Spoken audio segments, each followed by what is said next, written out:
do it. Let me crack this thing. We got the cracking a cold one. By tomorrow, by late tonight, it'll actually be beer. We got our gym mascot again back here at the bar. We got Winston chilling around. He was on your legs for a majority of the videos. Every time I watch him go through them.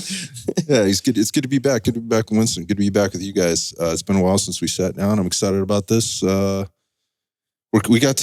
We have so many things to talk about. There's so many things that have happened, like in things that I think we've learned since the last time we sat down, which I'm excited to kind of share. And as we've been talking and working through how to be better at getting feedback from one another, getting feedback from... Was that 4 months ago you were here?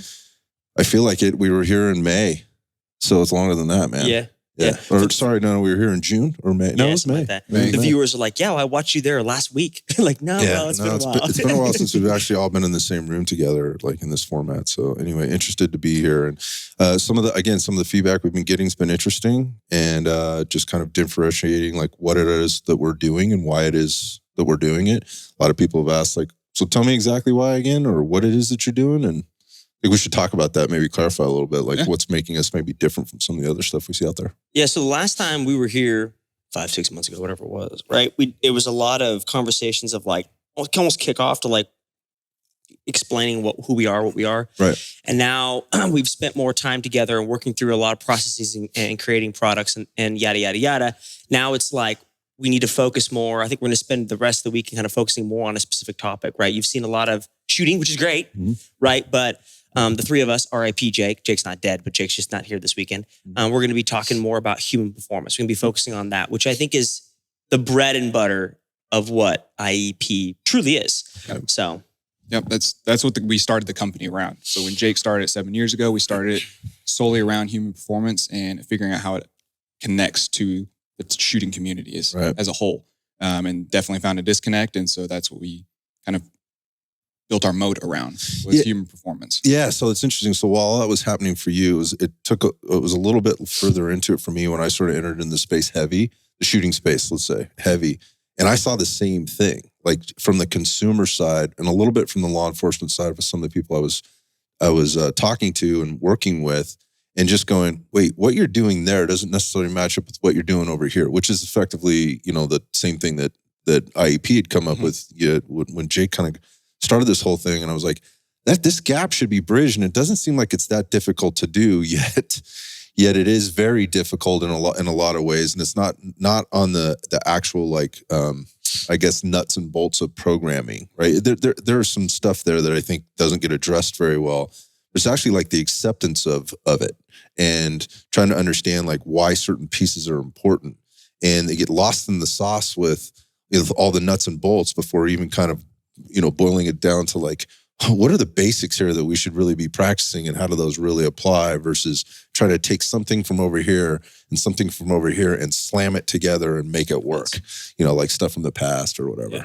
Okay. So Aaron, I don't know how you want to approach it. Like, what makes this different? But also, like, what do you see in the industry that you think is like that you're like, man, they do a good job, and that kind of. I kind of want to have that conversation. I think it's a good idea. So, like, who's been doing a good job? Like, who influenced me or who influences you guys, sort of in a way? And I don't necessarily mean like you're taking all your cues from, but when you're out there looking or scrolling through Instagram or YouTube, who's popping off the page at you guys? That's like, I really like this guy for what he's doing and how he's doing it. I'll kick it off. I'll start off. So, a guy that I've known for years, shout out, competed with him for years, is Jason Kalipa. Yep. Obviously, how far is he? He's a neighbor. He's literally a couple miles away. He's been on the show before. Scott can hit him with a rock. Really great guy. I've known Jason for years. He was an OG in CrossFit, looked up to him many times and started competing with him. And then he retired kind of when I started getting big into CrossFit or competing there. And now that we're both out of the sport, it's really fun for me to see people in that sport that now that take their knowledge of CrossFit or fitness, whatever you want to define it as, and then apply it to other things. For instance, you see Dave Casher going off and working with a lot of shooting communities. Yep. He just does shooting. But then Kalipa takes his fitness knowledge from NC Fit and I believe he works with Border Patrol and works with a couple maybe like local agencies yes, I think. He does, yeah. And he does. Now, I don't know how he programs for them, but I absolutely adore and love seeing people take that knowledge because that dude can teach. Because he spends so much time, right? He can teach at the fundamental level. And so seeing him go off and work with, we've talked about it in previous episodes of, truly professional athletes, whether they're law enforcement, military, whatever the case may be, SWAT, whatever, and spending his time with them and teaching them and providing them and making them better. To me, that's someone I look up to, and I think that's dope. Yeah, Jason really is a unique guy in that he does that on the fitness and education side of things there, but he also does it on the business end. He is a very savvy entrepreneur, and he has been for a long time. And part of that was getting into, he started in the gym business. Yep. He's got a really great story there, but the teaching piece was a huge part of it, because you can have this knowledge, but then how do you deliver it to all the different learning styles and the people that are kind of entering in? Maybe they are all in, or maybe they're kind of in. How do you get them more in? And being able to touch those people. He had started with CrossFit, actually traveling the world, like teaching the certifications. Yeah, he was on the level 1 staff. Yeah, like he was an OG. Yeah. Like he came into the first games, right? So the point of that being is like he's very well rounded, and he doesn't just see it as one thing. He's seeing it as kind of a multifaceted thing that can fit together. The other part I like about Jason is that he's got his finger on the pulse. Like he's still very actively involved in all of it. He was at a tactical games. I know he was. A couple weeks ago. Yeah. And I think he's just trying different. I love that. We're having a Jason Khalifa podcast right now. We're talking trash about him. You're not even here. But he did a tactical games, and now he's doing a high rocks. I think he's just trying different, which I freaking love. But for me, he's if I look at that, I look at that as being a student and trying to really understand it before you're going out in number 1, trying to do it or be involved in it, or 2, attack it as something that isn't good or whatever. So I think that keeping a finger on the pulse is super important. Mm-hmm. Who you like? Who you like? I'm very picky, and I have, since I am in it, and I've done this for a while, and I've seen a lot of good coaches. I'm very selective on who I look towards and kind of admire a little bit and try to learn from. My top 3 right now: Jeff Nichols with Performance First. His whole background. You could, if you want to give that whole spiel, you can do that. He has his degree in exercise science. He went and actually did the thing in special forces. He was a SEAL. SEAL. And then got out and then applied that degree to help people become SEALs or go through selection process. And he is very science-based. He trusts the fundamentals. He programs at a very, very high level, but scales it to 18-year-old who's just wanting to go in, who has no fitness background, to the dude who's been in it and still wants to perform to a high level. Yeah. So I really like him. He articulates really well, has a great wealth of knowledge. Definitely listen to all the podcasts that you've done with him, and he's just a depth of knowledge. What's his company? Yeah, it's Performance First. It's called Performance First. He's out in Virginia Beach. Jeff's, I kind of consider Jeff like affectionately a mad scientist, because that's what he is. It's a good way to describe it. Yeah, he is. When you use the word passion, so I think people use that, but with that individual, that is that means a very specific thing. You can feel it and smell it on Jeff when you kind of hear and listen to him talk. But yeah, the thing about him doing the thing, but he was a performance coach before he actually went in to the service.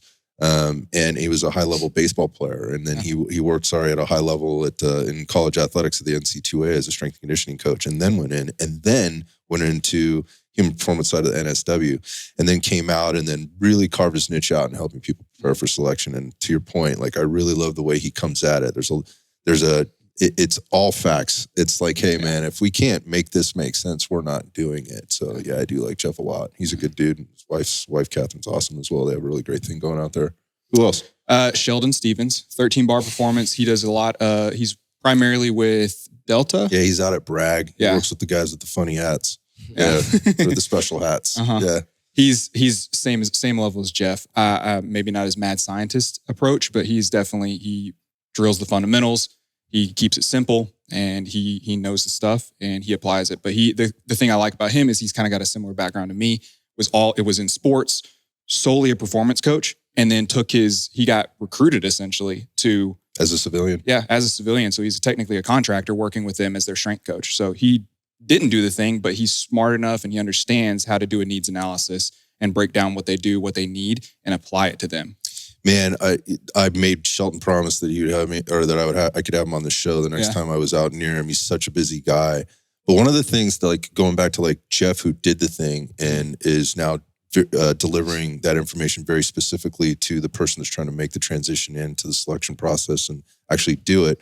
Shelton's working with the guys that have been doing it at the highest level for quite a period of time. So going back to like understanding that needs analysis, my conversations with him were so valuable just in understanding like, look, here's all the things we know we need to do. Here's all the things we actually can do, right? Based on time, based on, operational tempos that these guys have, deployments, the job, their limitations. They're all messed up a little bit at some level, physically, orthopedically, and things like that. And so he's got a different perspective, the way he comes at it.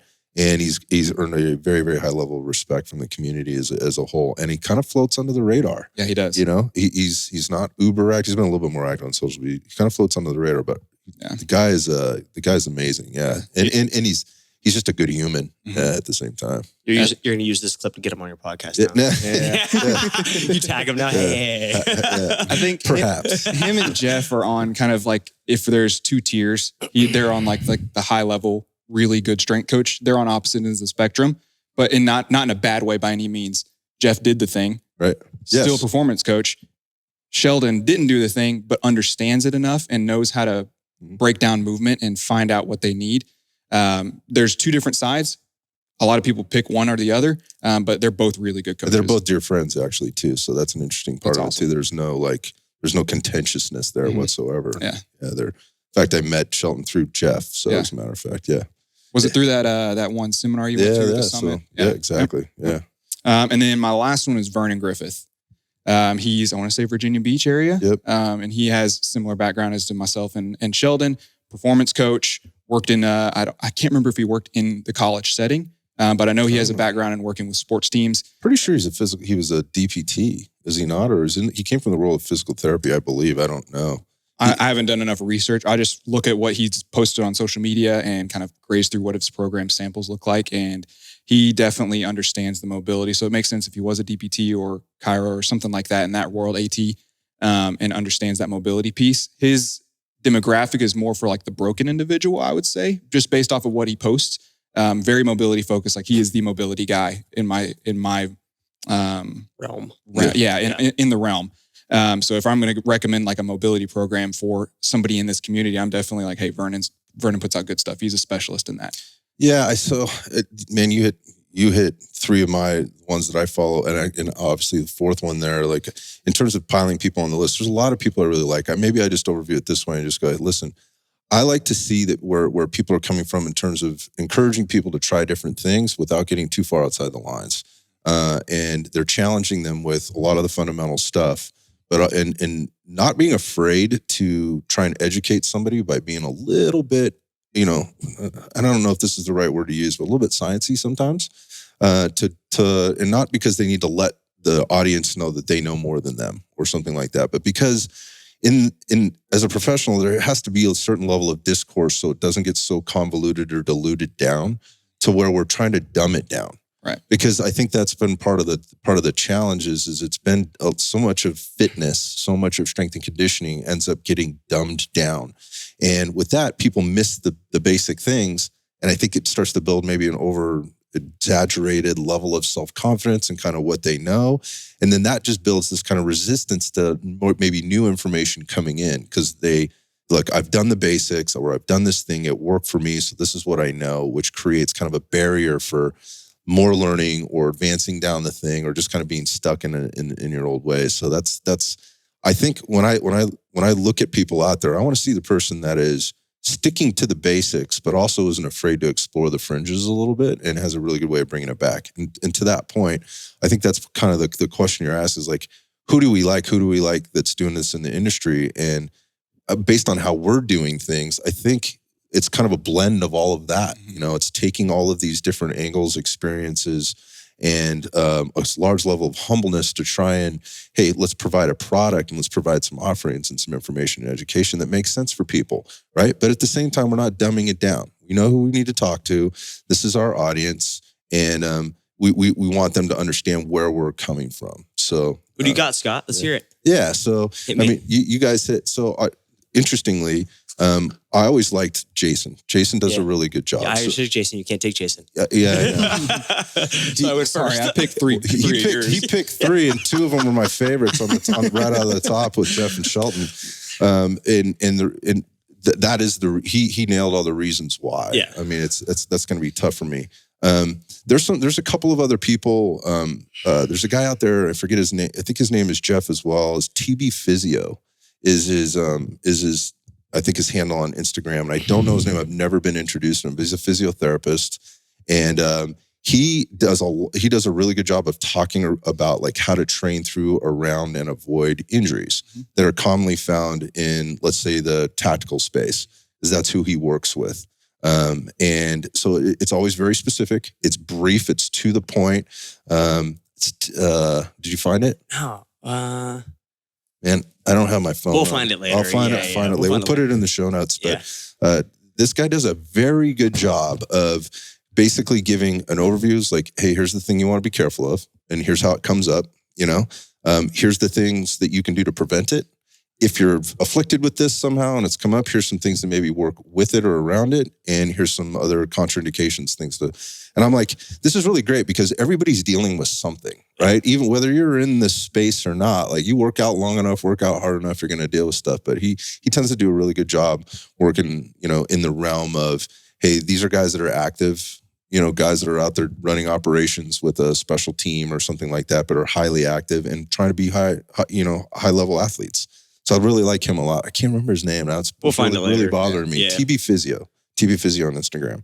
I really like him. Yeah, he does a good job. So he's kind of filling that other end of things that I've nerded out on for a long time, and working with people that were hurt, injured, or trying to get through things. And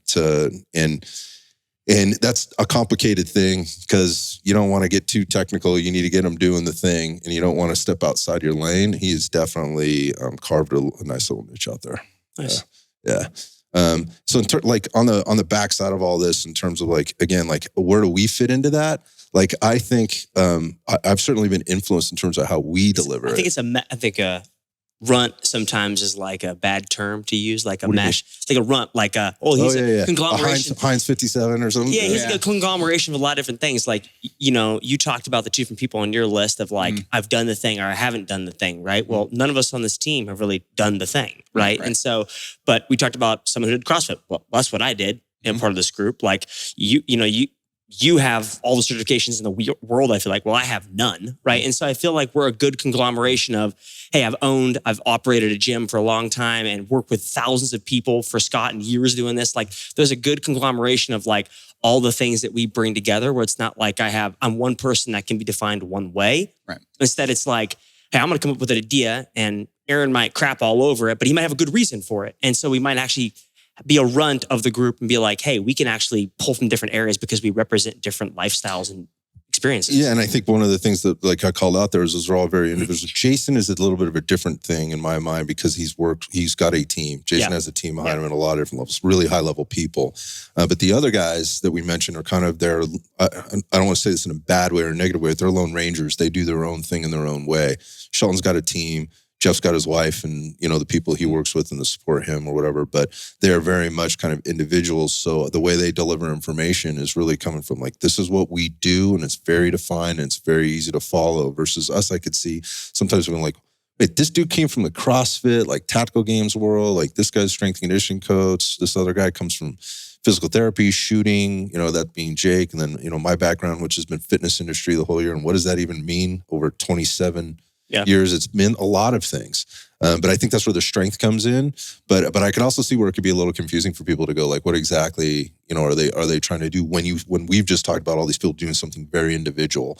When I started Red Dot, one of the things that was a challenge for me was I got challenged by the marketing people that I was going to advice for, and they would go, hey man, what are you going to be the guy for? And I go, okay, what do you mean? Like, well, are you going to be the transformation coach? Are you going to be the athletes coach? Are you going to coach kids? Are you going to be the weight loss guy? Are you going to be the nutrition guy? I'm like, well, I can do all those things. Why? Because at that point, I already had a breadth of knowledge. 15, 16, 17 years of experience working with all those populations. Like, no, man, you got to pick one. I'm like, I don't want to pick one. But ultimately, you kind of have to narrow things down. And I think the strength of the team allows us to keep it broad, but also keep it specific where and when needed. So, it's a thing you have to pick, but at the same time, like, don't pigeonhole yourself into something. And that these guys haven't pigeonholed themselves into anything. The people that we've already mentioned by any stretch of the imagination. But I think when we're out there looking for stuff, like we've said, even on this show, like go find an SME, right? Vet your instructors, right? Vet your coaches. But what does that actually mean? Do I need to find the one guy that does the one very specific thing? In some cases, yes. But in other cases, and we've got some SMEs in different things here. Again, going back to the strength of the team. But in some cases, it means no. I think you told a story actually about how, you needed your snatch? Yeah. You just find something specific to it. Yeah, and so you went out and found somebody that just does that, right? Very specifically. There may be a need for that, but there's a lot of value in searching through all the different things and kind of bringing it all together. That's definitely a different topic we're going to do for different ones. Like, how do you vet your coach in terms of like, what's the 5 things you look for? Yeah, for sure. If I had to sum it up of like what makes us different is we build athletic performance for the shooting community. We have shooting coaches, same as position coaches who are specialists in certain skills. And then we have our human performance staff, which is mainly you, me, myself, where I focus on more of the speed, power, strength. You, me, myself. Sorry. I love that other guy. 3. You, me, and Chris Gaines. Yeah. So we bring in my experience with speed, power, strength, just overall athletic performance from my background in college. Capacity guy over here, specialist in that, spent a lot of time learning that and understands how to do it and still performs at a high level. And then, so he's one of those who does the thing. And then we have Dr. Chris Gaines, who is a doctor in physical therapy, practicing down in Houston, works with all kinds from athletes to law enforcement, military, kids, geriatrics, in that population. And he's also a depth of knowledge. And so we bring in all those skills and put it together and we feed off each other of like, hey, here's the main thing. How do we make this work for these people individually? Yeah, again, so what I heard you say there was like we build human performance programs and bring it to the shooting community kind of thing, like what is it that you're trying to do? It is a bit specific, but anybody can benefit by it. Absolutely. Yeah, I love it. That you just hit Chris on giving him credit. We haven't done that yet, and I think that's important. We got to get down and get Chris. We got to get him on the show. Yeah, I know he's a busy guy with all the things he's doing. We got to get him on the show to showcase it's not just the 3 people you see on the camera all the time. There's a whole team of people here that are contributing to this thing.